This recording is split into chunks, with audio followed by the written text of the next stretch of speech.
नमस्कार, मैं हूं कौशलेंद्र उपाध्याय और आप देख रहे हैं the news launcher Uttar Pradesh Uttarakhand.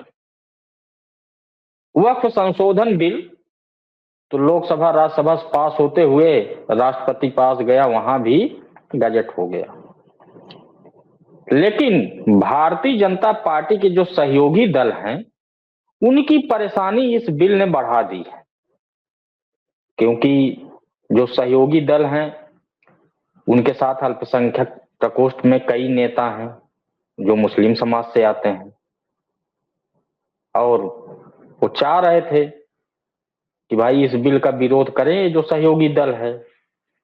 लेकिन जो दल वाले नेता बड़े हैं वो तो एकदम बीजेपी की तरह ही जो है राग अलाप रहे थे, और बिल जब पास हो गया तो जश्न भी मनाने लगे।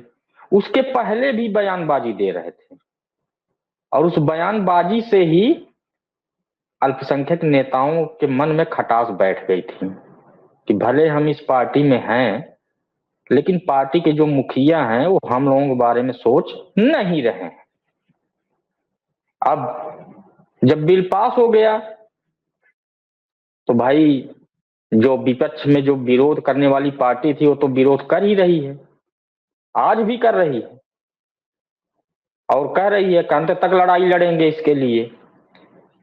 बहरहाल अब लड़ाई कहां तक वो ले जाते हैं विपक्षी जो पार्टियां हैं, ये तो आने वाले वक्त में पता चलेगा ही। लेकिन जो भारतीय जनता पार्टी यानी एनडीए में जो लोग हैं, उनकी जो है स्थिति इस समय खराब होती चली जा रही है।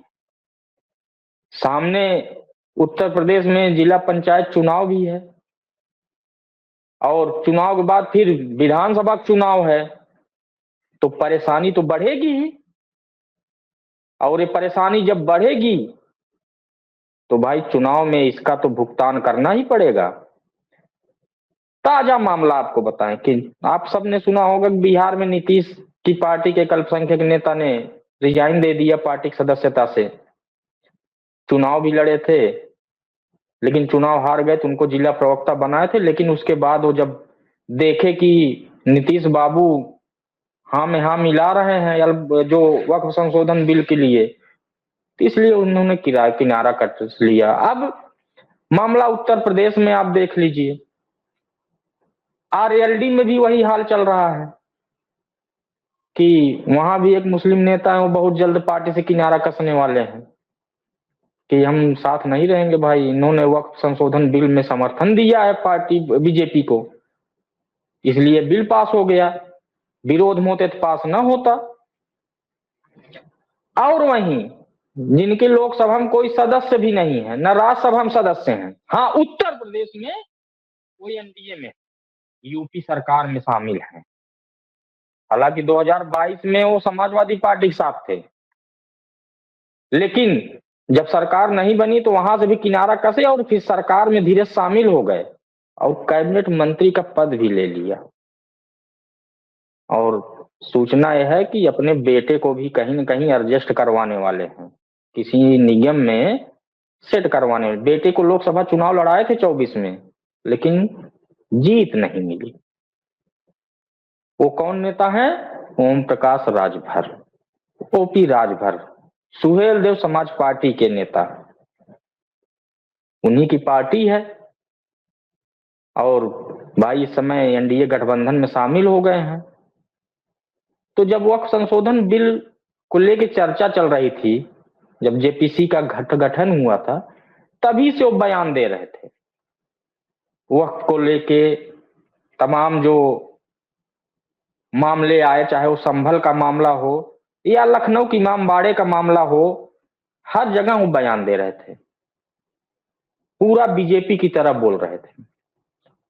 इसलिए उनके पार्टी जो अल्पसंख्यक प्रकोष्ठ के नेता हैं, उन्होंने बकायदे एक लेटर लिखा कि भाई ये जब आप ये करेंगे, आप हमारी हितैषी तो है नहीं, तो हम फिर आपकी पार्टी में रह के क्या करेंगे। इसलिए उन्होंने लेटर दे मारा। ये देखिए आप पहले वो लेटर आप अपने स्क्रीन पर। तो भाई वहां पे उन्होंने इस्तीफा दे दिया पत्र में कि अब मैं आपकी पार्टी के साथ नहीं रहूंगा। अब बवाल तो मचा ही है, क्योंकि उनकी पार्टी में अल्पसंख्यक प्रकोष्ठ का नेता महासचिव अगर जो है रिजाइन देगा तो भाई दिक्कत तो होगी ही, और जब दिक्कत होगी तो भाई आगे वाले चुनाव में भी। लेकिन जब ये विधानसभा चुनाव 2022 का था तो मुसलमानों को लेके खूब नारा लगाते थे कि इनके साथ अन्याय नहीं होने देंगे, न्याय करेंगे। लेकिन जब सपा सरकार नहीं बन पाई तो फिर ये कहें न्याय कहां से मिलेगा, इसलिए बीजेपी के साथ आ गए। और बीजेपी के साथ आ गए तो फिर बीजेपी वाले ही रंग में हो गए। भाई मंत्री का पद भी लिए हैं तो उतना तो करना ही पड़ेगा। बेटे को चुनाव लड़ा दिए, लोकसभा का एक सीट ले लिए, भले चुनाव न जीते। अब यह है कि अगर इसे ये बयानबाजी देते रहेंगे, जैसे वक्फ संशोधन बिल को लेकर दिए और संभल को लेकर दिए और तमाम मुस्लिमों पे जो मामले हो रहे थे उसको लेकर दे रहे थे, तो ये उम्मीद लोग लगा रहे थे कि भाई बेटा नहीं जीत पाया है, कम से कम बेटे कहीं यहीं एडजस्ट कर देंगे। उत्तर प्रदेश में बहुत अभी निगम में कई पद खाली हैं, वो तो मुख्यमंत्री की तरफ से हरी झंडी नहीं मिल रही है, नहीं तो कई लोग मुंह बाए खड़े हैं कि किसी निगम का अध्यक्ष उपाध्यक्ष सदस्य ही बना दें किसी बोर्ड का। अब उसी के लिए सोर्स लोग कह रहे हैं कि उसी के लिए बयानबाजी दे रहे हैं कि बेटा एडजस्ट हो जाए बस कहीं। लेकिन बेटे को एडजस्ट कराने के चक्कर में अपने ही पार्टी के नेताओं को जो है तो दूर करते चले जा रहे हैं। अब देख लीजिए कि मुख्यमंत्री योगी आदित्यनाथ का खूब कसीदे पढ़ रहे हैं। एक समय था उन्हीं खिलाफ कितना बोलते थे, सबने सुना होगा 2022 में चल सन्यासी मंदिर में घंटी घंटा क्या क्या बयानबाजी हो रही थी। लेकिन सरकार में आ गए तो एकदम सब कुछ क्लियर। अब तो अपने ही पार्टी के जो नेता अल्पसंख्यक जो जा रहे हैं उनको लेके भी बयानबाजी की वो हमारे नहीं ही हैं। अब इस्तीफा उसने दे दिया है तो उसके पास तो दरवाजे हैं, लेकिन इनके लिए समस्या ये हो जाएगी कि जिला पंचायत के चुनाव में क्या करेंगे, विधानसभा चुनाव में जब पार्टी में जिस अल्पसंख्यक को लेके आगे बढ़ रहे थे पहले, अब जब वही धीरे धीरे किनारा कस रहे हैं तो उनकी क्या स्थिति होगी। और इधर मुख्यमंत्री योगी आदित्यनाथ तो खुश है ही कि वक्फ संशोधन बिल भी पास हो गया है, अब तो आगे कार्रवाई सरकार तो करेगी ही और उनको मिलाई भी है। हालांकि कोई बोला नहीं विरोध में, जो एनडीए के साथ था सब थे, लेकिन उसकी भरपाई अब धीरे धीरे होना शुरू हो गई है।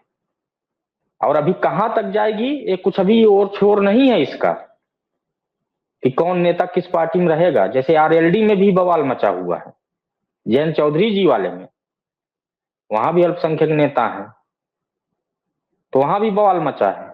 इनके यहाँ तो एक लोग किनारा कसे भी देखिए, और भी सूचना है कि और भी लोग हैं जो किनारा कस लेंगे जल्दी। बहरहाल अब पार्टी की जो गाइडलाइन है अगर उससे आप भटकेंगे, जिस मुद्दे को लेके आप आगे बढ़ रहे थे, लोगों को जोड़ रहे थे, जब उसके ही खिलाफ हो जाएंगे तो फिर जाहिर सी बात है ये लोग दूर हो जाएंगे। अब देखिए आगे और कौन कौन दल हैं जिनसे अल्पसंख्यक प्रकोष्ठ के नेता धीरे धीरे किनारा कसते हैं, आने वाले वक्त में पता चलेगा। तब तक के लिए दीजिए इजाजत, नमस्कार।